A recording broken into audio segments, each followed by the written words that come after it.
small-scale sustainable option, what's the best kind of source for this that we can trace to the farmer and provide it the best value that we can manage.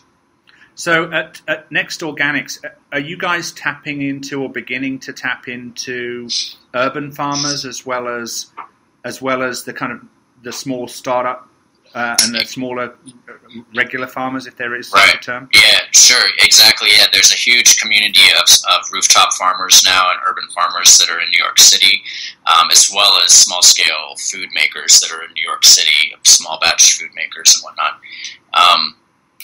And so there's farms that we've sourced from include Sky Vegetables and the Bushwick Campus Farm. Sky Vegetables is a rooftop hydroponic farm in the Bronx, and then another ground-grown kind of farm that's an educational farm at a high school near us, in a neighborhood near us, called the Bushwick Campus Farm, that we've gotten produce from every summer for the last 4 years, I think. So there's a big network of community farms that also exist in New York City, well beyond those sources. And then there's also bigger scale rooftop operations like Gotham Greens and whatnot that are, really working with a much bigger footprint and are selling to bigger retailers as well. So there is a growing source of urban farmed produce in New York City in particular. But it sounds like you guys really are curating, though. It's not just sort of let's find as many sources as possible. It's how are you picking your product sets? Is it based on variety and you've been doing it now for a couple of years, so I'm guessing you're pretty much figuring out what people love and what people don't love quite so much.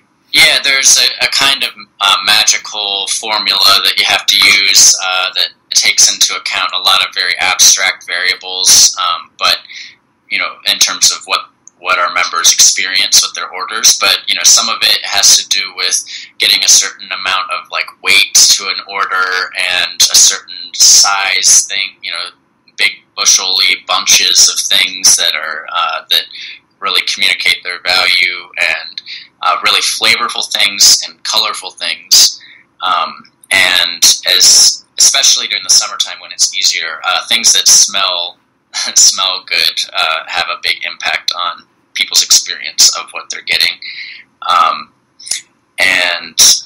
Then we try to do something every week in the packages that is new for the season, or is a new variety of something, or an unusual variety of something, so that there's something that people can get excited to kind of play with in the kitchen. And that's basically the kind of customer experience that we keep recreating over and over again. And that's the kind of feedback that we get, is that people really start to treat their weekly order of pretty much just a bag of vegetables as the kind of a basic set of tools to use throughout the week to pretty much add value to their own lives through cooking. So they treat this as an opportunity to experiment and play with new foods that result in them actually eating their vegetables, which is a hard thing to get people to do. And these people and they report to us back, I can't believe how many vegetables I eat now, just because they just show up at my door, or they just show up in my order, and I just kind of have to confront the rutabaga, or confront, what do I do with, wild foraged buttercup greens. There's things that you have to kind of figure out, okay, this is a challenge now. I have to bring my creativity to this, bag of food this week and feed myself. So in the next few weeks, people are going to get foraged buttercup. What was it called again? It's called wild buttercup, but it's the formal name is lesser celandine. Okay, lesser celandine.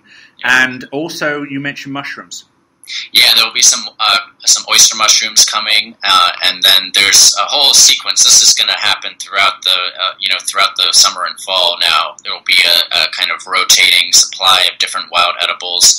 Other things coming include like stinging nettles. That's kind of something some people have heard of before. It's often considered a weed, essentially, on farms. So the forager will go to organic farms in New Jersey, in this case, and essentially weed the farm for different species of plants that the farmer has no intention of, didn't plant and doesn't have any intention of harvesting, but the quality of the soil is pretty much already guaranteed, and it's done in a sustainable way. Sometimes also what's harvested is considered an invasive species, so something like knotweed, which is like a bamboo-looking plant, is an invasive species in the Northeast in the United States, and so harvesting it and eating it is a way to remove it. So how would people use stinging nettles or? Well, I mean, stinging nettles are very they're dark greens. They're really densely nutritious. So using things, I mean, essentially you just blanch them to get them to stop having their stinging spines all over their stems and leaves, and then once they're blanched, you could even massage them with some something like olive oil or something like that, and that also breaks off everything and creates it turns them into something that you can work with when you're eating, and then it's just a matter of taking it from there in terms of whatever you would normally put greens into. They work, and one of the things that we're always trying to figure out how can we help add value to our members' lives is through nutritional education and understanding how can you preserve the nutritional profile of what you're getting. Just boiling things to oblivion is maybe a certain technique that people were used to growing up or from another time, but it's really has nothing to do with preserving the actual real reason people eat, which is not to trigger memories and nostalgia, but actually because you have to survive as a human, and your nutrition is really closely related to your health. And so people actually feel the difference when they consume food that has more nutrition. This is fantastic. Do you guys do Princeton? Do we do Princeton, New Jersey? Yes. We have a good way to get there soon. We don't serve there now yet. We're limited in New York City. You're like actually making me. I've never done this before, but you're actually making me salivate at vegetables. Yeah. I don't know how you're doing it, but I'm like, oh shit, I really need some of this stuff in Princeton. So how do we get you to Princeton? Well, we'll talk after this. We'll make a solution work out. But we're trying to really spread shift the culture around food away from the industrial food system and figure out ways to add value to people's lives and use their collective buying power to support stability and connectedness within the local small-scale food system. We'll figure out how to get something to Princeton for you. One of the things I'm cognizant of is I'm trying to keep my connection with my kids in the sense of they're getting older, the smartphones are out all the time, they're getting very busy with their own sort of lives and social lives and so on. And my wife and I are trying to bring maybe one meal a weekend, or even two, where we sit around a table together and put those smartphones away, and we actually focus on eating good quality food to get together as a family. And I like the idea that your products could be a centerpiece to that family moment. Bringing everybody together around the table, and the fact that it's natural, it's unpredictable. It's not the same old boring potatoes that I would probably go buy if I was in a supermarket, means that I've got to be a bit more aware and creative and interested in the food I'm making, which which is a great thing. Yeah, I think what we're really trying to do to set ourselves apart is treat this as beyond just a vegetable subscription. It's kind of a health membership, and health going beyond even your own personal health, but the health of your interpersonal connections with, like you're saying, your family and your community, and adding value, like I said, to our members' lives in numerous ways, and really interpreting that broadly. I mean, the word that you kept saying that resonated with me was experience. In other words, you're creating a box that when people open, they get colors, they get smells, they get a visual kind of wow from what you guys are delivering, rather than just opening up a box and finding some muddy, dirty products in the bottom there.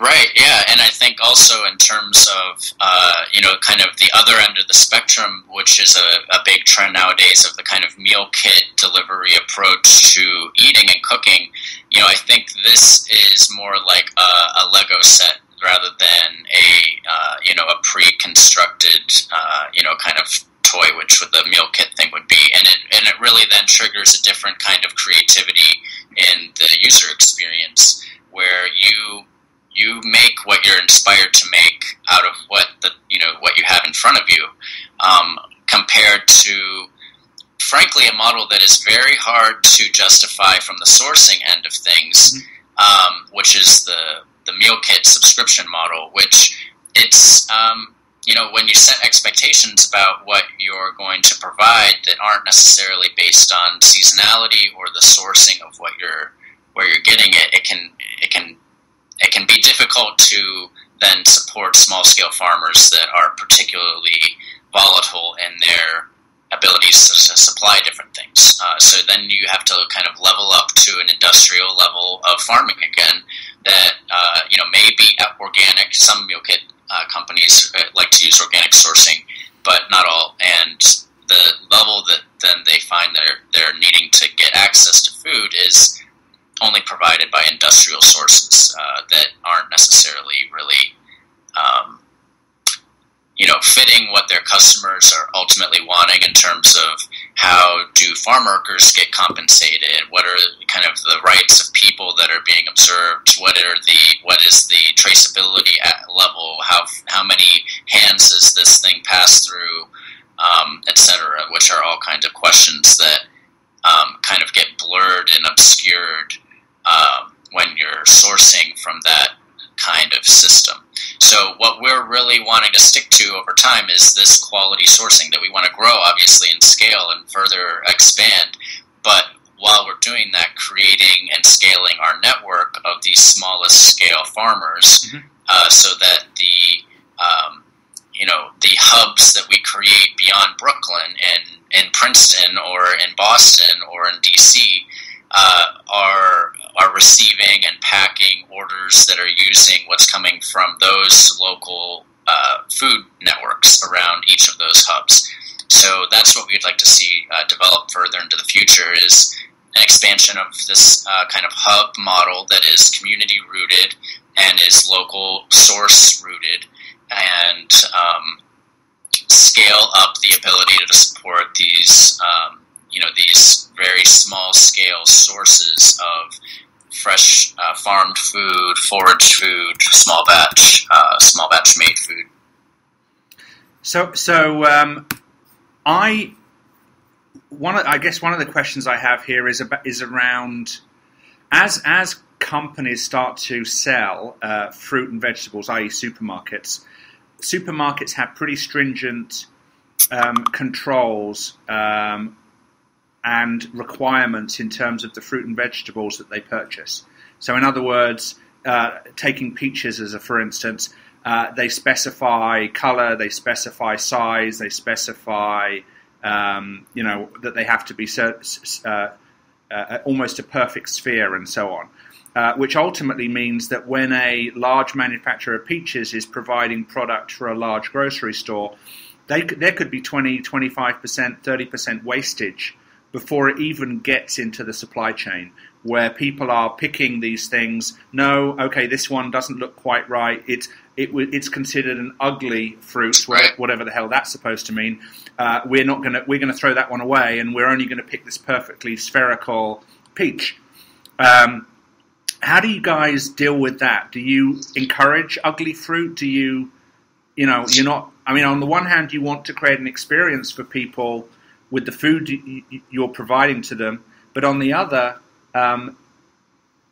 hand, maybe you want to give them a more natural experience versus a kind of curated, perfectly spherical peach. How do you? I mean, no, exactly. I think it's just about communication and setting the expectations with our members, but also acknowledging that like the quality of the farmers is very high and very important to us, and they are excellent organic and small scale farmers. And who are really passionate about what they're doing. So in terms of what they want to produce, they want to give us the best, obviously. And then from there, it's about telling the story of why does a carrot look like this shape, and it has to do with the soil, or why, various fruits. Why did they look like this, or why do they ripen at different speeds, or what. Also, what then can you do about your situation? It's like, we can't unsquish the tomato, but what we can do is kind of help you understand and then turn that into a new concept of, okay, I've got, things that I can make a stock with. I've got things that I can preserve or ferment in another way. I've got, a bin in my fridge that has a bunch of radishes in it. What can I do about this? I don't want them to become waste and you lose all of that value that's been created all the way from the soil through the farmer, through the the curation and packing process and distribution process, and then it gets to you, and then having it go to waste at the last minute is kind of the worst that can happen. And so how can we help people avoid food waste through understanding how the life cycle of a piece of food, and how at different stages it's best used in different ways, and it doesn't have to become garbage as early as some people think that it would be. And so that is that's all a part of the story that we have to constantly be telling with our customers and setting the right expectations. And it's like it goes hand in hand with our kind of minimalist packaging. That really, again, is something that is a shock and is a little bit disappointing to folks who do try various kinds of other subscription kits that involve a ton of extra packaging becomes waste, and it's very hard to justify as a long-term solution to people's lifestyles or to the sustainability that more and more and more people are wanting to experience in their personal interaction with their food and where it's coming from. So I think we've really tried to hit the balance of how to distribute food to people, but in a way that preserves it sufficiently, but is minimizes to the best extent possible waste in packaging, and then in terms of waste of food, really educating people about how the life cycle of food can be maximized. Have you created a community environment where people share their own best recipes for that week's product? I mean, for example, you mentioned someone getting a vegetable rutabaga that they've never seen, used, tried, whatever before, and suddenly in the bottom of the box is that plus all the other things that they've ordered. I'm hoping that you've got a community who say, okay, I just did this and it's fantastic, or I don't know, cut it up and fried it, and I don't know, whatever. I have no idea, but Yeah.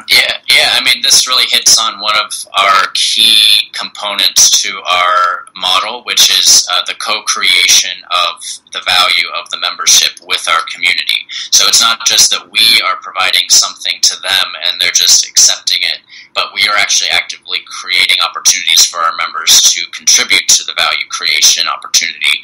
And in that way, what we've done is, obviously there's social media, and if someone tags Nextdoorganics on Instagram, it shows up on our homepage as an opportunity for them to leverage our community web traffic as an opportunity to promote their own, oftentimes food-related, companies. We have a lot of members who, are obviously very passionate about food, and some of them are food bloggers or homes, personal chefs, or work in the food world and cook at home a lot, and they love to share that kind of thing.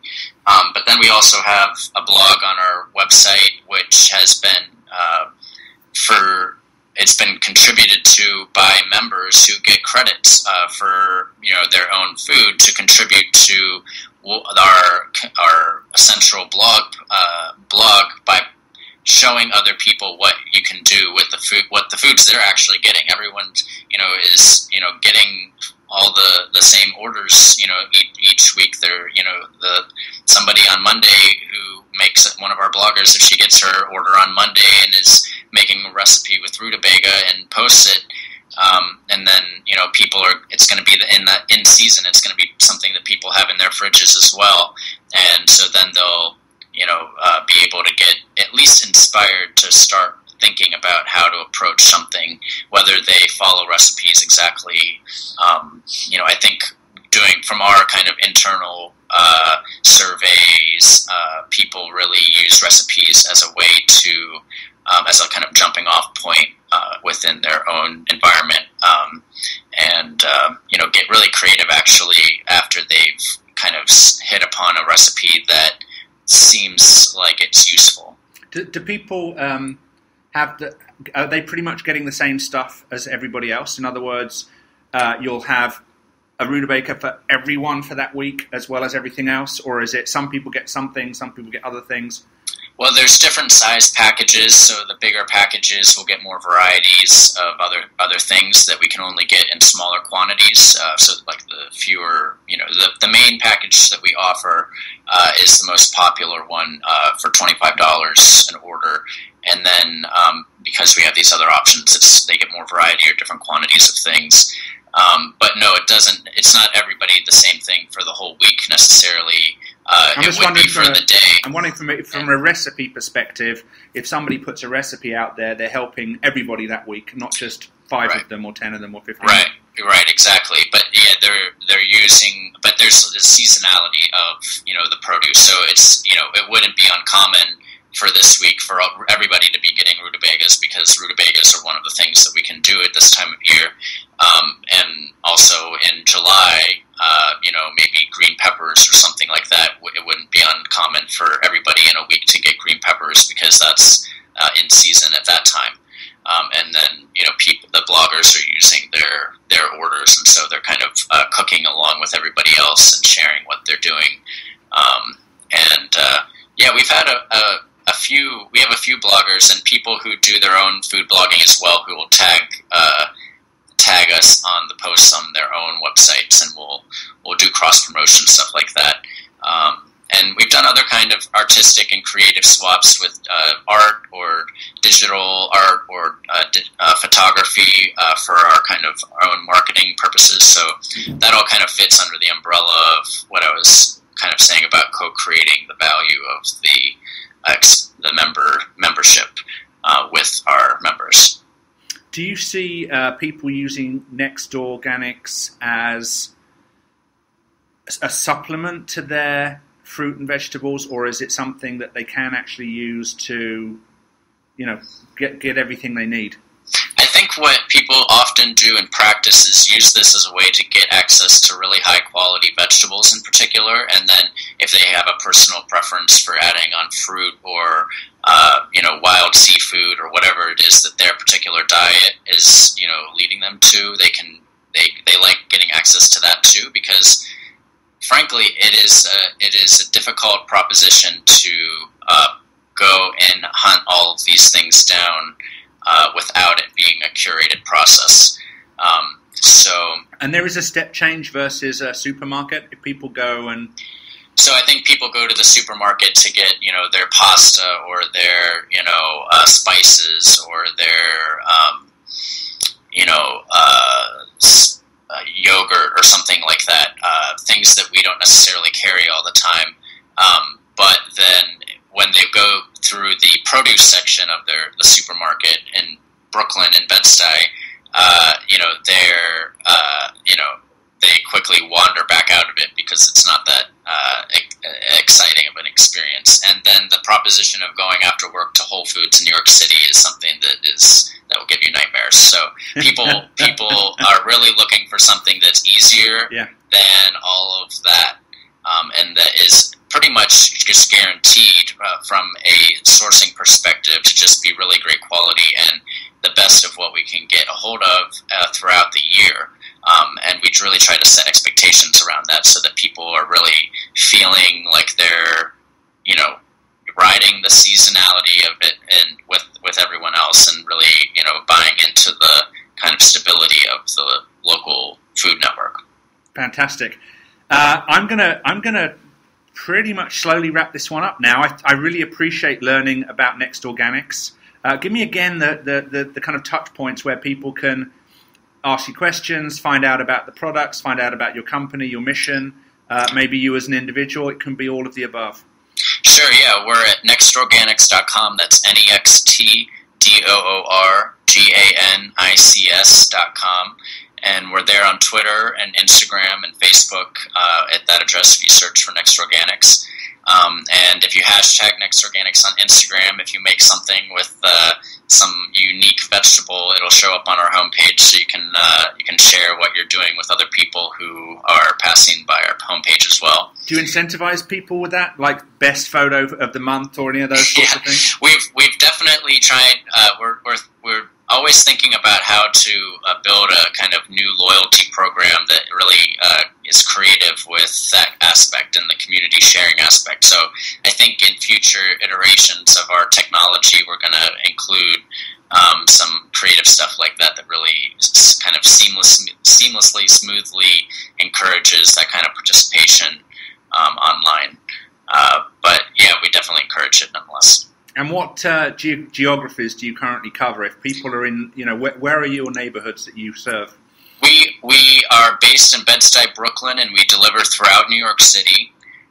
So if you're in New York City, you definitely are in our range, and hopefully soon we'll be down to Princeton and further. We have reached just with a few additional steps. We have reached to get down there also. And then, obviously we're looking to scale up and grow and wanting people who are, interested in helping us do that. So we have this kind of neighborhood hub model that we really do want to expand into other cities. So that would be something that we're, actively working on now. So if people want to do what you're doing in their neighborhoods or their places outside of the Northeast and they want to just kind of touch in with you and get some guidance, thoughts, that sort of thing, or even if they're in the middle of doing it exactly what you guys are doing, you're open to kind of help them out and kind of start working with them? Yeah, sure. We have a very kind of open source kind of mentality in terms of what it takes to really transform the food system from an industrial-based model to a local-based model. So whatever we can do to help encourage that. And then, we obviously are, creative thinkers who have plans for, how to further facilitate through technology, et cetera, what we can do to help stabilize this food system and scale up further. It's an interesting time to be in this part of the food industry, and I think there's some really interesting approaches to scaling up that include alternative financing and alternative ownership structures and cooperative ownership structures that, and open source methods that I think are going to really open the door for, the kind of transformation that we actually really need. So if somebody does come to Nextdoorganics or Nextdoorganics, so yep, NEXTDOORGANICS, Ganics. Yeah. They can reach you as an individual and kind of tap into your. You guys have been doing this for like 2 or 3 years now, right? Yeah, we started in 2011 was the first season that we had customers. So it's longer than that. It's like five years or so. Going into our 5th year, and it's definitely been at different stages. It was at the tadpole stage at the beginning, and it's grown and changed a lot since then. And over the last few years, it really did. We've been operating from this storefront model and this hub model, and it's been it's really proven itself and its value to the community so far. So I think this is something that is unique in the world and is adding value to the world, and hopefully we can continue to grow it.